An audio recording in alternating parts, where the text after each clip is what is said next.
A paz do Senhor. Glória a Deus. Então, capítulo 8 do Evangelho de Marcos.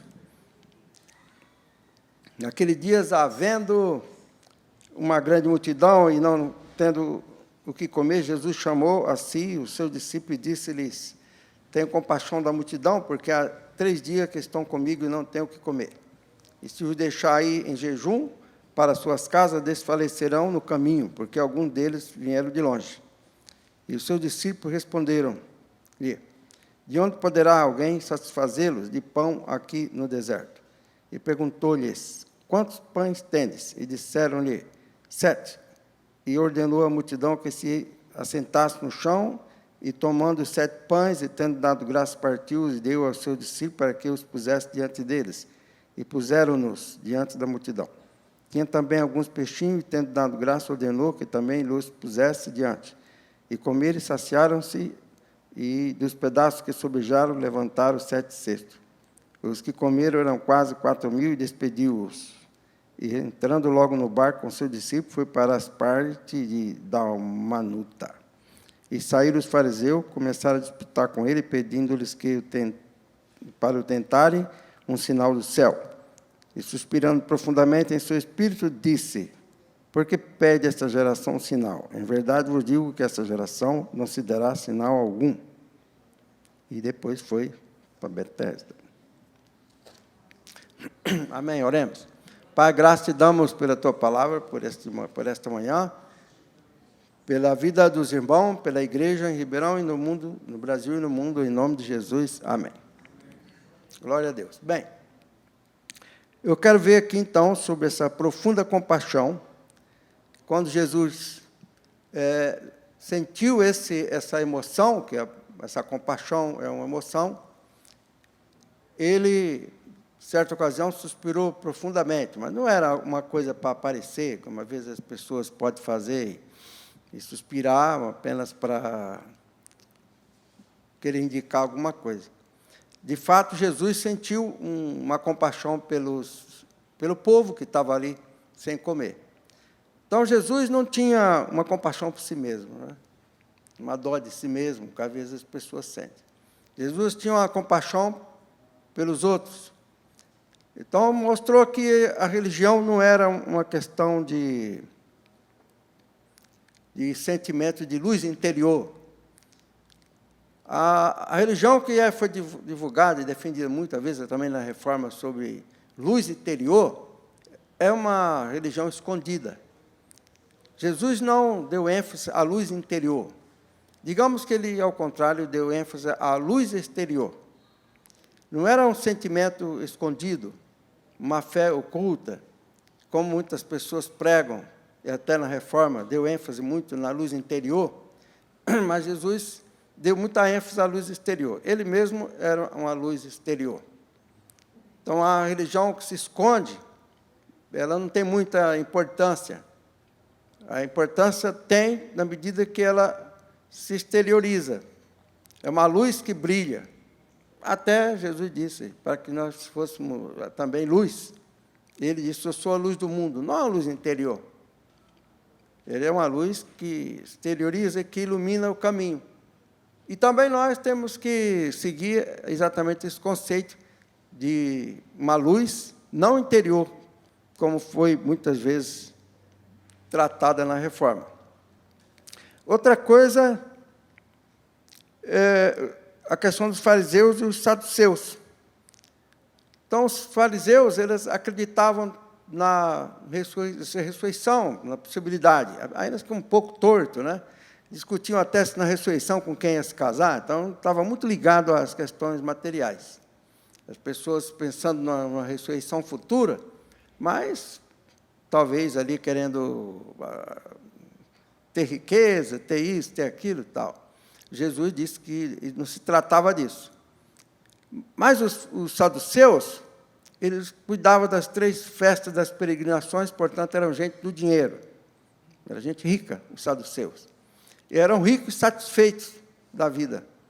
Eles estavam felizes da vida, cuidando das 3 festas que se realizavam no templo. Deviam render muita coisa, né? Então, eles eram ricos, talvez até beneficiados com essa atividade sacerdotal. Eles cuidavam muito do sacerdócio, das 3 festas, etc. E não acreditavam na ressurreição. Eu não sei como é que era essa questão dos saduceus, essa questão dessa crença que não envolvia a ressurreição. Porque a ressurreição é, de fato, algo esquecido pelas igrejas, pelas denominações, digamos, não é? Você vê muita pregação, 99% das pregações trata de vários assuntos. Talvez 1% trate da ressurreição. Porque as pessoas têm dificuldade de pensar na ressurreição quando ele vê um esqueleto, né? Quem já viu um esqueleto, quem estuda medicina, quando eu estudava direito e fazia o curso de medicina legal, então a gente olhava cadáver, né? Chegava a olhar isso, cadáver, negócio de vício, de droga, etc. Então, se você vê um esqueleto, você pensa, como ressuscitar um esqueleto? Então, não existe muito desenvolvimento na pregação da teologia da ressurreição, porque é uma das coisas mais difíceis de se imaginar. Você olha para a pessoa, você vê ela, e vê o rosto dela, e tal, e às vezes tem gente bonita, né? Você olha assim, que beleza, como é que vai ressuscitar? Talvez Paulo também pensasse nisso, ele ficava, às vezes, pensando na ressurreição, ele chegou até a pensar numa melhor ressurreição. Então, a gente fica pensando que tem ressurreição diferenciada, não sei, Paulo quis passar, ou passou essa ideia de ressurreição diferenciada. Então, a gente fica pensando se era possível isso, não sei, talvez seja, mas seja como for, ele pensava na ressurreição. Eu não sei quanto de vocês pensam na ressurreição, porque pensar na ressurreição também é pensar na morte, não é verdade? Todo mundo que pensa na ressurreição, ipso facto, pensa na morte. Só ressuscita quem morreu. Jesus mesmo disse, se a semente caindo no chão não morrer, não produz fruto, mas se morrer, produzirá muitos frutos. Jesus não tinha dificuldade de lidar com esse assunto, porque ele ia e voltava no espaço, no tempo, no presente, no passado, para ele não fazia diferença nenhuma. Então, Jesus, quando vem, ele, no Evangelho de Marcos, ele tem uma ênfase no reino de Deus aqui, agora e ainda não. Então, está ali a ressurreição como um fator determinante do valor do reino futuro. Sem ressurreição, não existe futuro. Então, Paulo tão certo estava dessa história da ressurreição, desse fato, que ele chegou a dizer, se nossa fé se resume a essa vida, quer dizer, sem ressurreição, somos as mais infelizes criaturas. Porque, então, tinha um ditado que corria frouxo naquele tempo, que era o seguinte, comamos e bebamos, que amanhã morreremos. Os saduceus, possivelmente, viviam isso, não é? Eles eram a classe sacerdotal, né? Então, digamos, nadava no dinheiro lá e tal. Então, não estava nem aí com a ressurreição. Eles queriam comer e beber, e já morreu tarde. Então, não tinha nenhuma esperança aquela religião dos saduceus, apesar de que cuidava do templo e das festas. Olha, a gente vê falar muito em crise na igreja. O Caio Fábio, agora, essa semana, estava com um edital lá de crise na igreja evangélica, ou crise na igreja, mas eu nunca vi. A crise sempre existiu, não é? Mas eu nunca vivi crise de igreja. No meu ministério, não tem crise. Tem problemas aí, rebeldezinho, que abre uma igreja, depois vai, volta, fecha, e essas coisas aí tem mesmo, entendeu? Mas crise, e também nunca tive medo de crise, não. Então, o que acontece? Se uma igreja não crê na ressurreição, se a igreja vive para projetar a própria denominação, se a igreja vive para enriquecer o bispo, então é lógico, ela não está pensando na ressurreição, né? Quer dizer, se eu ficar pensando em comprar gado, fazenda com o dinheiro de vocês, eu acho que eu vou me ter por desviado da fé. Entendeu? Não tem cabimento você pensar nessas coisas, porque isso fica aqui. Entendeu? Não tem valor transcendental. É bobagem. Então, quer dizer, Paulo estava muito consciente disso. Tão consciente que chegou a falar de uma melhor ressurreição, que a gente nem sabe o que ele estava querendo dizer com isso, né? Mas falou. Foi bom que ele falou, porque a pessoa fica pensando assim, né, o que é, tal, dá ênfase, dá um espaço para fazer teologia e tal. Então, os saduceus eram assim, e os fariseus acreditavam numa vida futura, tanto que estava discutindo se teve 3 mulheres, com qual deles que casava, como é que ia fazer com os filhos,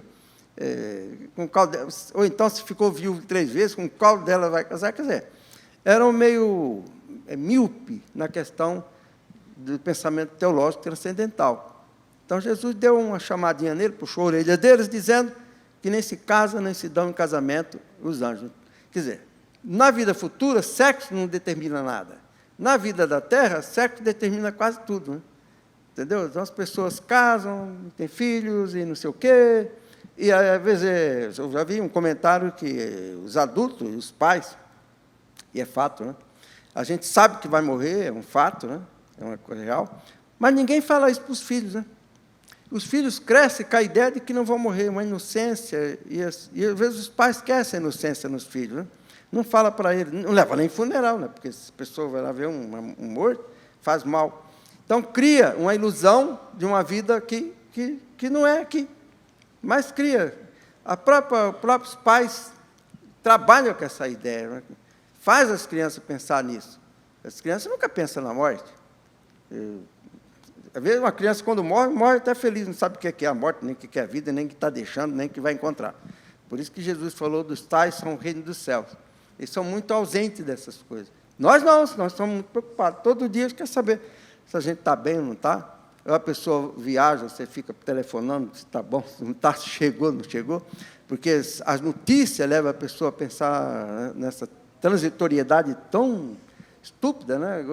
Eu sentei aqui hoje, eu vi 3 histórias. O nosso irmão Júnior foi visitar a noiva, não foi, Júnior? E voltou, quase que acabaram com ele. Mas ele ficou muito inteligente depois disso. Né? Já era inteligente, ficou mais ainda. Ele saiu de uma situação terrível. Mas tem gente...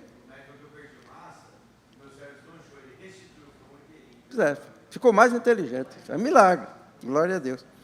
E tem tantos casos agora aí, a Maria contando, que veio um senhor levar o filho para Belo Horizonte, que ia continuar o curso de medicina, qualquer coisa, né? E um caminhão veio lá, o cara bêbado, bateu, matou o pai e o filho estava entre a morte e a vida. O filho do José Maria Trindade, da Jovem Pan, formado, médico, em plena atividade, socorrendo na cidade de Brasília, vai, bate num caminhão parado na traseira. Coitado do Zé Maria, ficou 2 meses fora quase do programa. Morreu o filho sem formado de medicina. Eu fiquei assim, muito triste com isso, porque você trabalha, um filho, ele se forma em medicina, veja lá, investiu quase 1 milhão na formatura, esperava tudo desse filho, aí o filho morre porque estava correndo para socorrer feridos lá em Brasília. Então, a vida tem essa transitoriedade tão grande. E quantas pessoas morreram nesse ano? Parecia que a gente vive uma guerra. Morreu. Você fica pensando, só estou eu vivo aqui, o que aconteceu? Eu vou morrer também. Aí as pessoas, existe uma tristeza sobre a sociedade. Todo mundo tem momentos de tristeza devido a esses fenômenos de tanta morte, como se fosse uma guerra. Então, os saduceus talvez não achassem normal isso, mas acreditava apenas nesta vida e cuidava da religião para as pessoas que talvez pensassem noutra vida. Então, às vezes, você pode estar numa igreja que se pensa muito nessas coisas transitórias. Cantem hinos como se estivesse vivendo apenas uma religião. Ora, como se fosse uma coisa que, olha, aqui mesmo, não tem futuro, não existe futuro numa vida eterna. Morreu, acabou. Vive tudo assim. Tem dízimo de oferta, mas em função do nada, praticamente. Então, a igreja se transforma, a igreja de saduceu, tem até hoje a igreja de saduceu, de pessoas que não creem na ressurreição. Pelo menos não pensam na ressurreição, não falam da ressurreição, e pouco pregam. Você pega no YouTube, coloca lá mensagem de ressurreição. E eu nem vejo, não sei se tem. Existe pregação criticando adventista, criticando não sei o quê, criticando esse, criticando aquele. Aí eu até falo, deixa os adventistas viver a fé deles. Pelo menos eles guardam o sábado. Tem gente que não guarda o domingo, que vai aqui, viaja, faz férias, não sei o quê, vê futebol de domingo. Por que o adventista não pode guardar o sábado para eles? Fica quieto, deixa o adventista viver a fé deles. Qual é o problema? A congregação usa o véu, e daí? Deixa ele usar o véu, o que é que tem? Ele usa o véu. Ele quer guardar sábado, quer guardar o véu, usar o véu? Amém. Vivam felizes, o que é que tem? E tem católico carismático que não guarda nenhuma coisa nem outra, também não é idólatra, e daí? Serve a Deus também. Então nós temos que ver quem é que tem a fé, os fundamentos da fé. Sem a ressurreição, Paulo diz, comamos e bebamos, que amanhã morreremos. É uma religião de passatempo. Seria uma maçonaria. A maçonaria ensina a viver bem, respeitar a mulher, respeitar o filho, ter bom negócio, até ficar rico também. Não é? Então, tem igreja que pensa nisso, viver família boa, bem educada, formar os filhos em grandes cursos e tal. E acabou, só isso aí, acabou, não tem mais nada. Canta os hininhos aí, essa coisa de autoajuda. É uma religião assim, está cheio. Agora mesmo está conversando com o Mateus, então, o mesmo pensamento que o Mateus tem, eu estou tendo. E o nosso evangelista, Augusto, e mais o Caio, vai fazer um trabalho de discussão teológica. Eu falei, olha, Mateus, fala com o Augusto, porque a ideia dele, a ideia que eu tive algum tempo atrás, de fazer algo assim, eu ia fazer com o irmão, mas o irmão está muito politizado, ele não pensa em outra coisa, não deu para fazer. Eu fiquei esperando esses anos todos. Então, esse grupo aí vai fazer. Então, está aí a questão dos fariseus e dos saduceus. Depois, a questão do discípulo. Os discípulos não tinham um reconhecimento da transcendência da vida de Jesus quando ele estava pregando ali. Especialmente, você pode ver nesse capítulo, sobre a transcendência das coisas que Jesus fazia.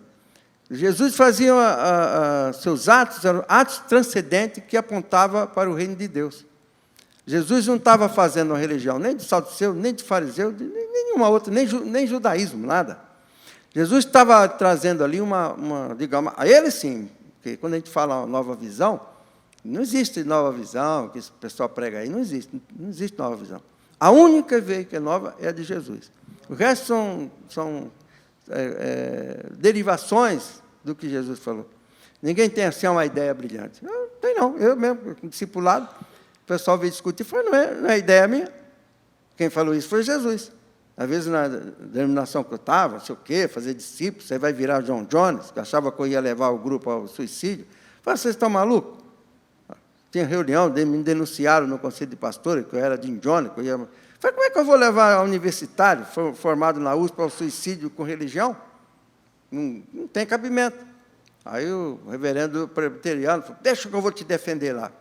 O reverendo lá acabou com eles. Foi um pastor lá me denunciar. Mas falou, deixa ele comigo. Falei, pode, então ótimo, nem vou entrar nessa reunião.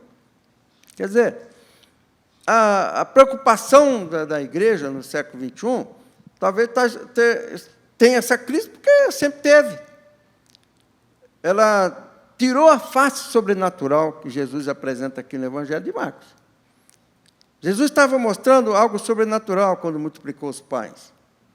É natural isso. É simples. Talvez transmita a ideia de que quando nós damos graça, quando vamos almoçar, tomar café, qualquer coisa, nós determinamos através da ação de graça, essa satisfação, essa possibilidade das coisas estar sempre ali. Quer dizer, talvez tenha um sentido prático de que na oração pelo alimento se multiplica o alimento. De forma que, hoje tinha um rapaz aí, que não sei se ele já ficou aí, que mendiga, né? Mas eu digo, nunca vi um crente mendigar o pão. Todos esses mendigos aí negou Jesus. Assim, não é pessoa devota. Às vezes fala, Jesus te abençoe, mas não quer seguir.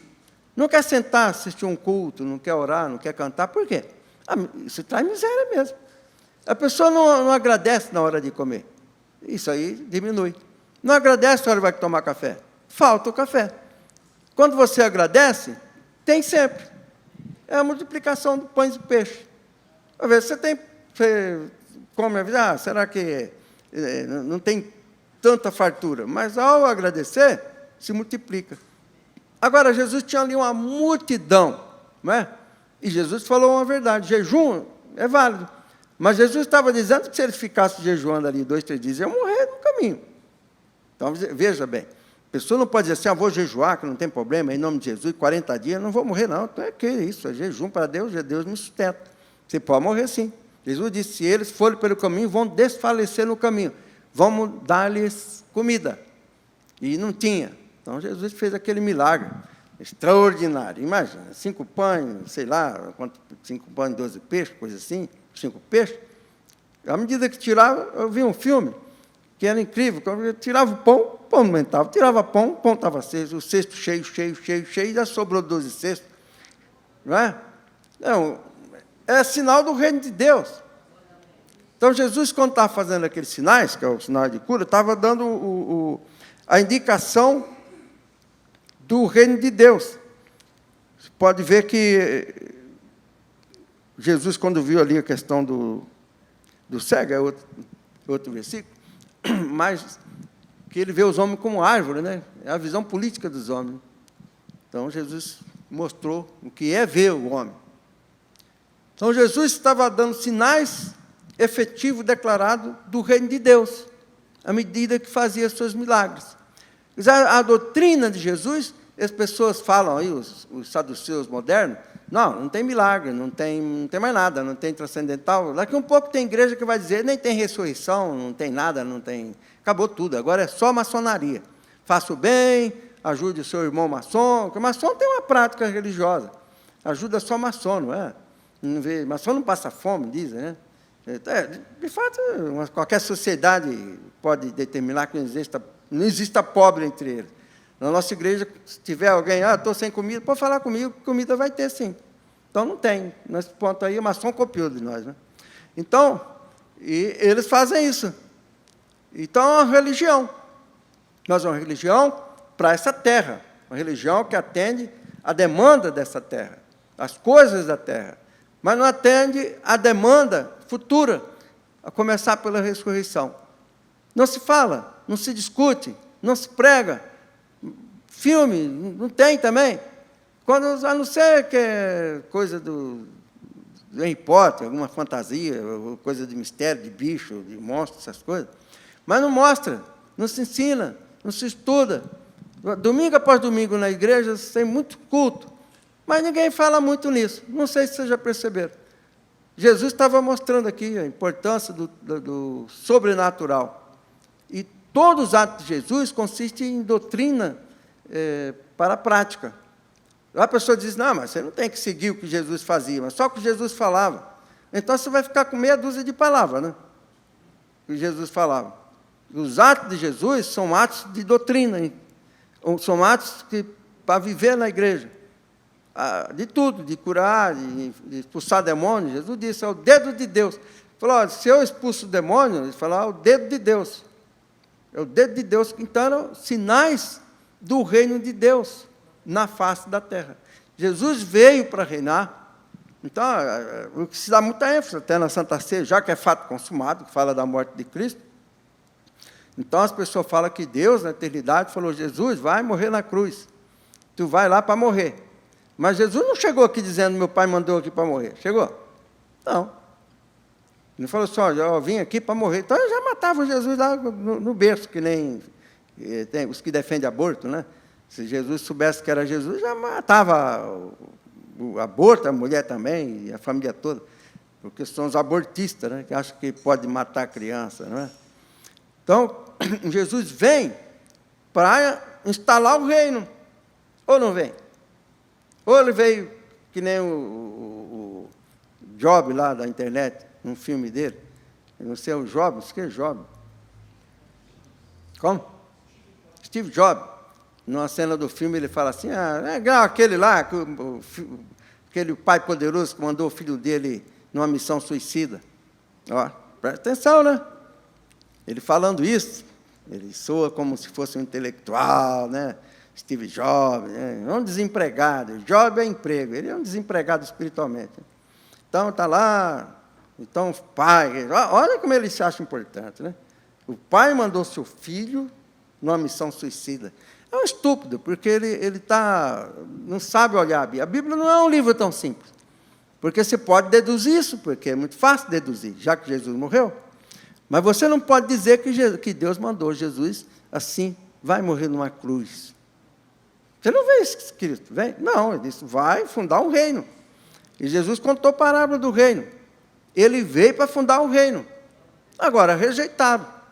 Ele falou que foi rejeitado, tudo bem. Mas os planos de Deus foi frustrado? Não, continua. Ele fundou o reino, sim, senhor. Um reino que ninguém nunca se acaba no coração dos homens e vai ter algum evento futuro, numa oportunidade em que Deus vai determinar esse ajuste e essa instalação de um reino em que vai incluir a terra. E é um mistério. Não é uma coisa para as pessoas acharem que é muito simples. E você vê muita gente falar. Aliás, falam da volta de Jesus, mas não falam da ressurreição, como se a volta de Jesus fosse uma coisa do marketing, do autoajuda. Jesus vem aqui, vai ficar todo mundo bem empregado, todo mundo de carro Ferrari, tudo uma maravilha quando Jesus chegar. Não, não é isso. Não se trata dessa coisa assim. Mas Jesus volta. Ele disse, volta. Por quê? Porque é uma determinação dele. E ele tem esse domínio sobre o tempo e espaço, ir, faltar, futuro, presente. Então, não é nenhuma novidade. Ora, como? Quando? Não dá para ficar fazendo continha. Esse pessoal da internet, a maioria deles falso profeta, e outra metade ignorante. Fica falando da volta de Jesus, isso aqui. Um dia desse eu vi até falando que um artista aí era anticristo. Falei, tenha paciência. Tem gente que até põe assim, ó, deixe de ser ignorante. Anticristo brasileiro não passa no teste, não vai dar para ser. Não é? É piada, anticristo brasileiro. Mas você quer acreditar, você acredita. Mas vai ler a Bíblia que você melhora. Não é? Por que fica falando de anticristo? Por que as pessoas pregam tanto sobre o inferno e o diabo? Você não vê, é só diabo, inferno, não sei o quê, ou então põe um cadáver, que é o futuro da humanidade. Não é, o futuro da humanidade não é um cadáver. Jesus, eu lembro do secretário do bispo que me chamou para a igreja metodista, o pastor SD, como é que... Não, o bispo Oswaldo me ordenou. Eu tenho carteirinha assinada por ele. Mas o secretário dele, que era muito meu amigo, ele falou assim, ó, Jesus não acenou para nós com o inferno. Não, ele acenou com coisa da vida eterna, com paz. Então, não pode tirar um versículo todo e falar assim, ó, é o inferno, é o diabo, Satanás, é o inferno, Satanás. É o que tem cheio na internet. Diabo, diabo, diabo, diabo, Satanás, e fim de mundo, diabo, diabo, diabo. Por quê? Primeiro que é fácil, não é? E depois, isso, muita gente gosta de ter medo do diabo. Em vez de temer a Deus, ter medo do diabo. Também não sei qual é a utilidade. Se você temer o diabo. Manda temer a Deus, não o diabo. Porque o diabo é o diabo. Não teme nada. Então, o Juvenal, que era o nosso presbítero aqui, que estava morando numa fazenda, então ele falava, você não tem nada a aprender com o diabo. Tem razão. Então, nós temos que procurar viver essa esperança da ressurreição. Isso envolve muitos detalhes. E não se preocupar com essas pregações que as pessoas colocam de cadáver sem ressurreição e o diabo no centro, né? Uma coisa no centro, tá? Tudo em volta do diabo, Satanás. Para que isso? Quando que Jesus fez isso? Nós temos que preocupar com isso, com a vida de Jesus. Onde é que tem diabo? Está só expulso.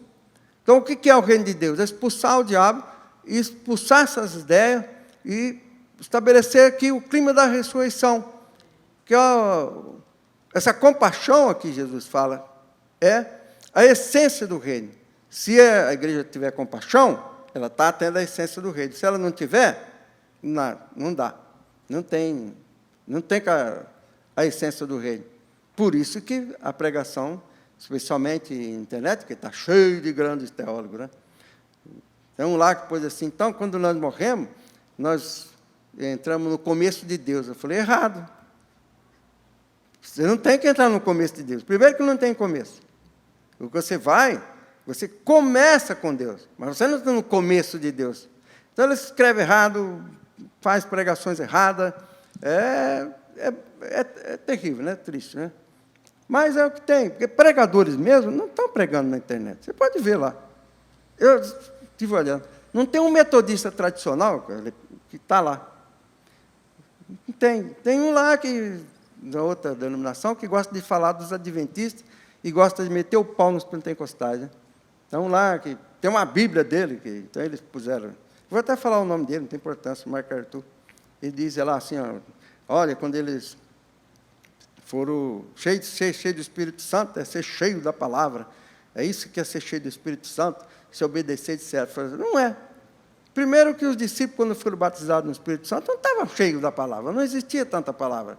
Existia o Evangelho de Jesus que não estava escrito, que ele lembrava de memória. Depois que vem essa história, depois de Paulo, que tem que aprender tudo aquilo para ser cheio do Espírito Santo, não. Primeiro que 90% eram analfabetos, nunca seriam cheios do Espírito Santo, porque não sabiam ler. Né? 90% não sabia, talvez, escrever o nome. Quem escreveu os evangelhos? Foi gente culta. Talvez Marcos, foi Marcos mesmo, mas Mateus, João, olha o evangelho de João. É um evangelho de quem é analfabeto? É uma pessoa culta. No ano 80 que foi escrever. Como é que ele escreveu? Tem gente que sabia escrever, foi escrever o evangelho. Agora deram o título, Mateus, Marcos, João, Lucas pode ser mesmo. Paulo foi mesmo. Né? Agora, se não foi, para mim, não muda nada. Podia ter sido Pedro, Manuel, Antônio, lá do Templo da Palestina, para mim era a mesma coisa. Evangelho segundo Antônio, tendo o sinótico provando que tinha 5, 6 evangelhos semelhantes, tá legal.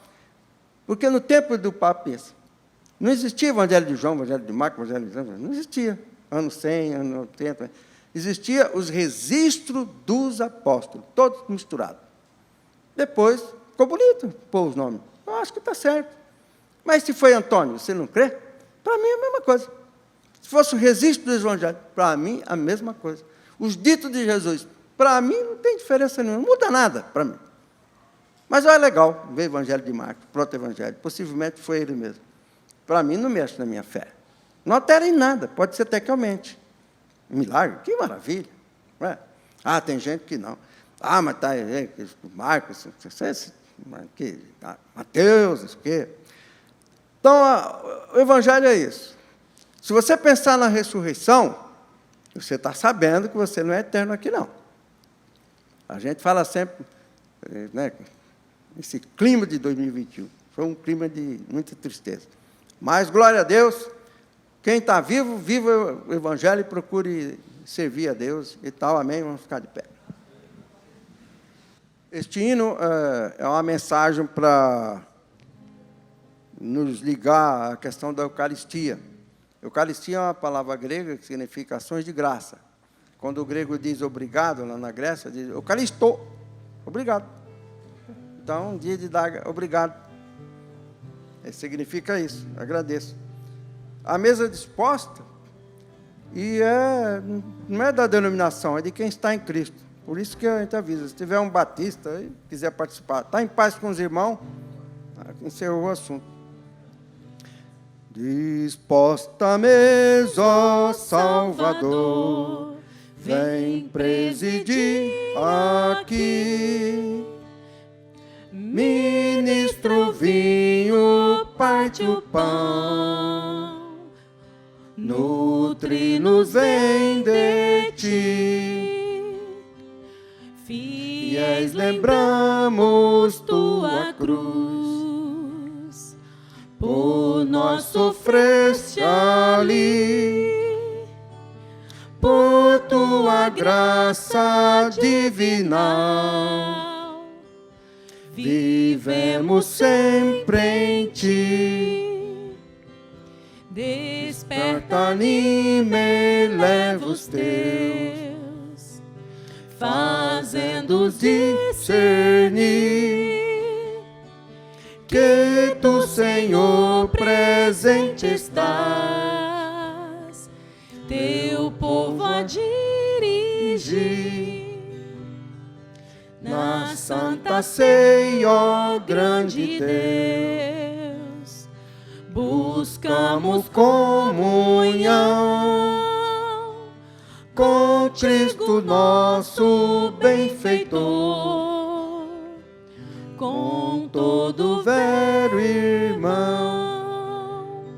Sabemos que Jesus virá em majestade e luz, juiz supremo, eterno Rei.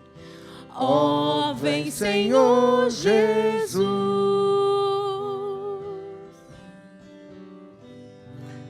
Pai, abençoamos o pão, símbolo do teu corpo, dado por nós na cruz do Calvário. E abençoamos o vinho, símbolo do teu sangue, derramado na cruz do Calvário para a remissão dos nossos pecados. Amém, Jesus.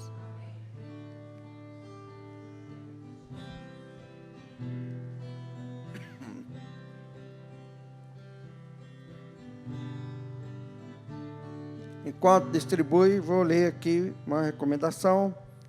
Amados irmãos e irmãs, o Senhor Deus onipotente, nosso Pai Celestial, entregou Jesus Cristo, seu unigênito Filho, à morte de cruz para nossa redenção. E o Senhor, pela oferta de si mesmo, feita uma vez, fez um sacrifício pleno, perfeito, suficiente pelos pecados de toda a humanidade. E instituiu perpétua recordação de sua morte, ordenando-nos em seu evangelho que a continuemos até a segunda vinda. Portanto, agradecidos, consagremos-nos a Deus em resposta ao seu amor. Amém.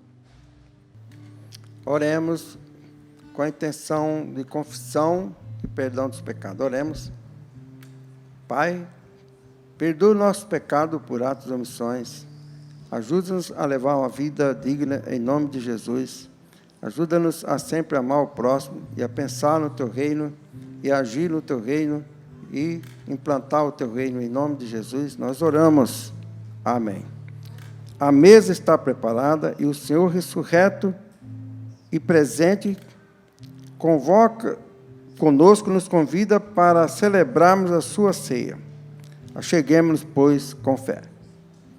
Aqui está o pão, que é um símbolo do corpo de nosso Senhor Jesus Cristo. Comamos dele e sejamos agradecidos. Amém.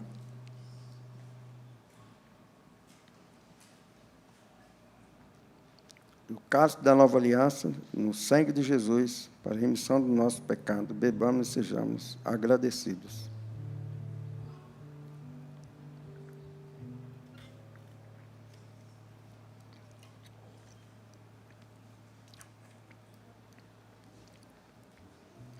Pai, graças te damos pela Santa Ceia, pela Eucaristia, que nos fortalece e nos conduz à vida eterna, pelo valor do teu sangue, da tua morte, da tua palavra e do teu reino. Amém. O secretário do bispo que me ordenou chamava Antônio Correia. Tá? Reverendo Antônio Correia. Eu viajava para os concílios, às vezes chegava de madrugada em Ribeirão Preto.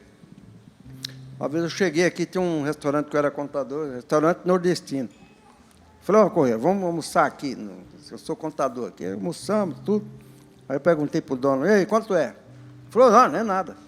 Aí o reverendo Correia falou, ele não é bobo de cobrar contador.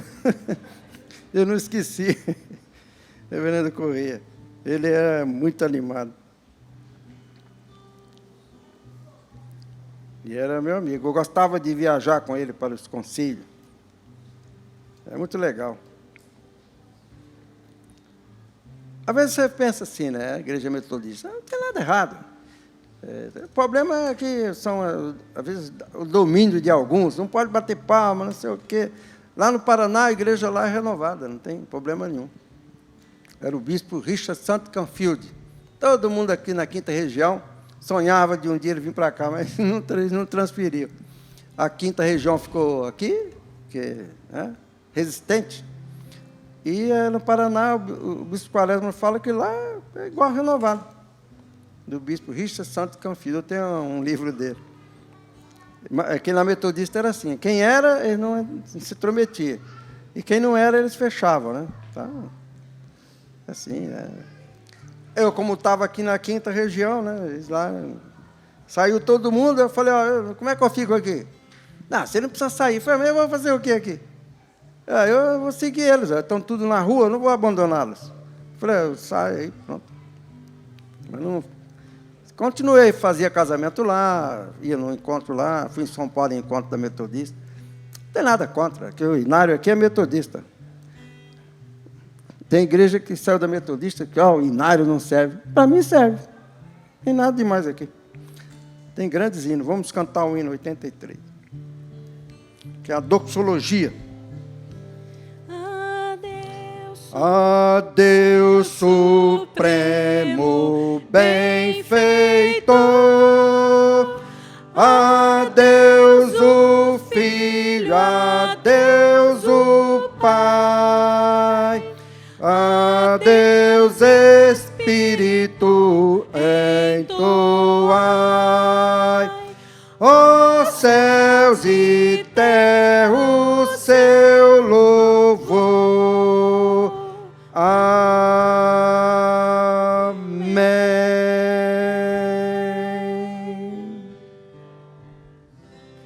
E a graça de nosso Senhor Jesus Cristo esteja convosco e com todo o povo de Deus na face da terra. Amém. Amém. Amém.